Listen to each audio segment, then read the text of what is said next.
I'm 79 years old, and I want to tell you the stupidest thing I ever did.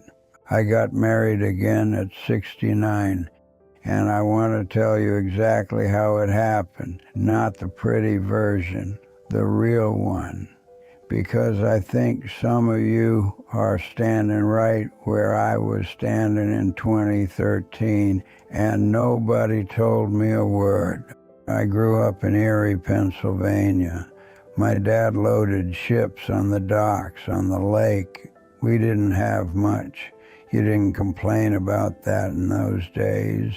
You just worked. I left school at 18 and hired on at Bill's Ford on 12th and Peach Street, turning wrenches, oil changes, tune-ups, transmission rebuilds. I did that for 43 years.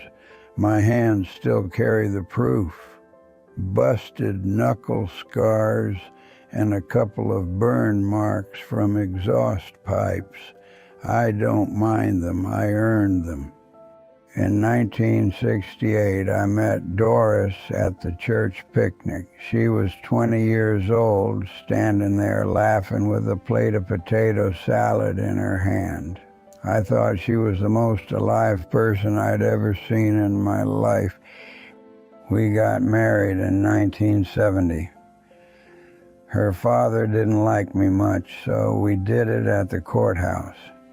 Drove home in a 1969 Mustang I'd bought for $1,800 and painted grabber blue. Had the 8-track playing Creedence Clearwater Revival with the windows down. I remember that drive like it was yesterday.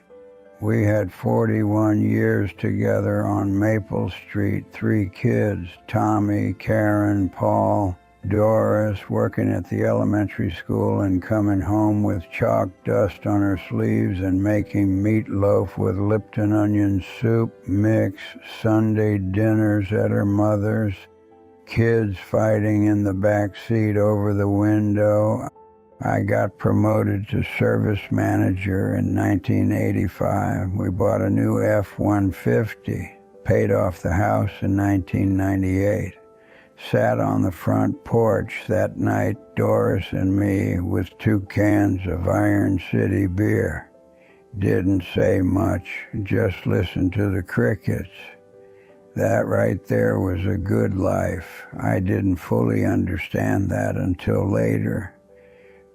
Doris died in 2011, heart attack while she was folding laundry. I found her on the floor next to the basket. She was 63 years old. I was 65. After the funeral, I kept her coats in the closet for 4 years. Couldn't do it. The house smelled like her perfume for a long time, and then one day it didn't, and that was almost worse. I want to tell you about my buddy Joe. Joe lost his wife the same year as me. We'd known each other since the 70s. He worked at the same Ford dealership, drove the parts truck. His wife Carol died in October 2011, mine in March.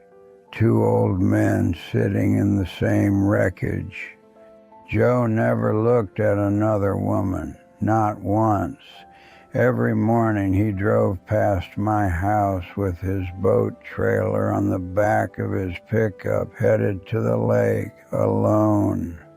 Back by noon, he'd mow his lawn on Saturday, fix things around his house, watch the baseball. I used to sit on my porch and watch him drive by, and I was jealous, actually jealous of how quiet his life looked. But I told myself Joe was giving up. I told myself that wasn't me.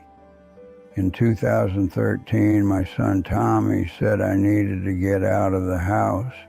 The 49th reunion for the high school class of '64 was at the VFW Hall. I put on a decent shirt and I went. Nancy was there. Same Nancy I took to the prom in 1963, same girl. Her husband had died in 2008. She was living 2 towns over in a condo.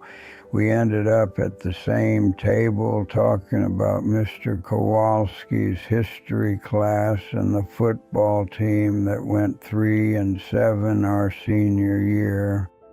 She still laughed with her hand over her mouth, exactly the same way she did at 17.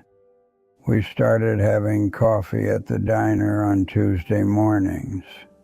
She ordered hers black, no sugar.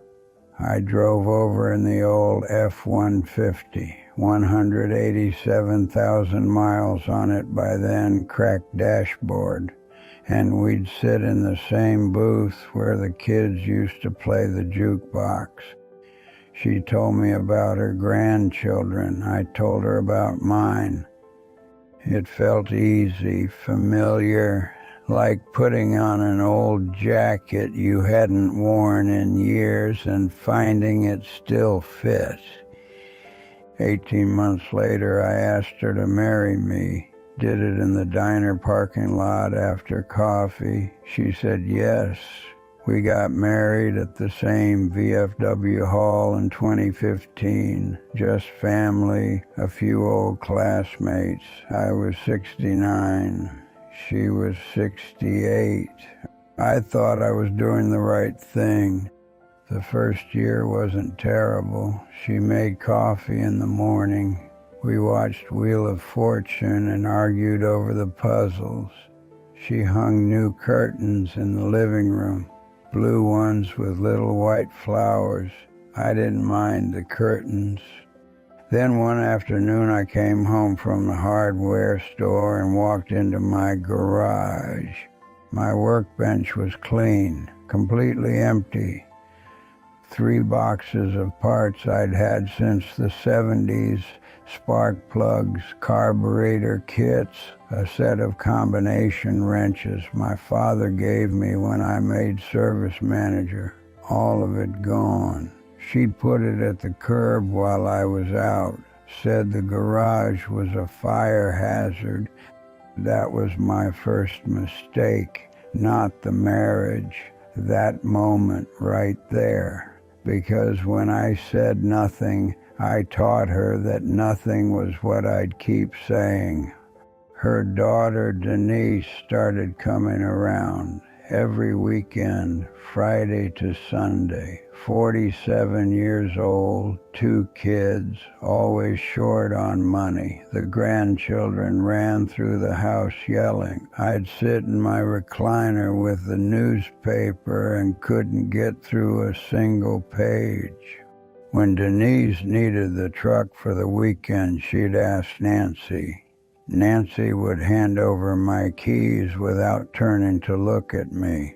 My own kids stopped coming as much. Karen called and said Nancy seemed bossy. Paul just quietly disappeared. I told them they were being difficult. I was lying to myself, and I knew it while I was doing it. Nancy wanted to sell the house, said it was too big, too old, the stairs hurt her knees. I said no. I had 40 years in that house. The banister still had the marks where Tommy carved his initials with a pocket knife in 1982.